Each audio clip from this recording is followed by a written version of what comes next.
2026-এর বিপিএলে নোয়াখালী এক্সপ্রেসের হয়ে এখনো মাঠে নামা হয় নাই বাংলাদেশের হার্ট হিটার ব্যাটসম্যান সৌম্য সরকারের। যেখানে নোয়াখালী এক্সপ্রেস সৌম্য সরকারের অভাব হারে হারে টের পাইতেছে। যেখানে হাবিবুর রহমান সোহান ওপেনিংয়ে নেমে কিছুই করতে পারতেছেন না। একের পর এক ব্যর্থতার কারণে নোয়াখালী এক্সপ্রেস ম্যাচ হারতেছে। টানা 3 ম্যাচ খেলে ইতিমধ্যে 3 ম্যাচই হারল নোয়াখালী এক্সপ্রেস। পয়েন্ট টেবিলে সবার তলানিতে। শেষ করেই সিলেট পর্ব শেষ করল নোয়াখালী এক্সপ্রেস। 6 জানুয়ারির সিলেট টাইটান্সের বিপক্ষে দুপুর 1টায় চট্টগ্রামের মাঠে তাদের চতুর্থ ম্যাচ খেলার জন্য নামবে নোয়াখালী এক্সপ্রেস।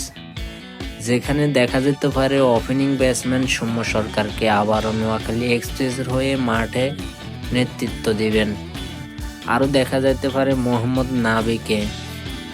যেখানে নামি দামি বিদেশি প্লেয়ারগুলোর নোয়াখালী এক্সপ্রেস প্রথম 3 ম্যাচে পায় নাই, চতুর্থ ম্যাচ থেকে পাওয়ার আশায় আছে। যেখানে সব থেকে গুরুত্বপূর্ণ খেলোয়াড় হইল সৌম্য সরকার, যাকে আনার জন্য ইতিমধ্যে নোয়াখালী এক্সপ্রেস সর্বোচ্চ চেষ্টা করতেছে।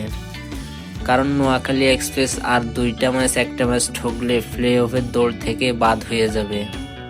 যেখানে আর প্লে অফে খেলার কোনো সম্ভাবনাই থাকবে না নোয়াখালী এক্সপ্রেসের। যদি সৌম্য সরকার 6 জানুয়ারি সিলেট টাইটান্সের বিপক্ষে মাঠে নামতে পারে, তাহলে হয়তোবা নোয়াখালী এক্সপ্রেসের জন্য ভালো কিছু হইতে পারে, জয়ের মুখ দেখতেও পারে। সেই কামনায় রইল নোয়াখালী এক্সপ্রেসের দর্শকেরা।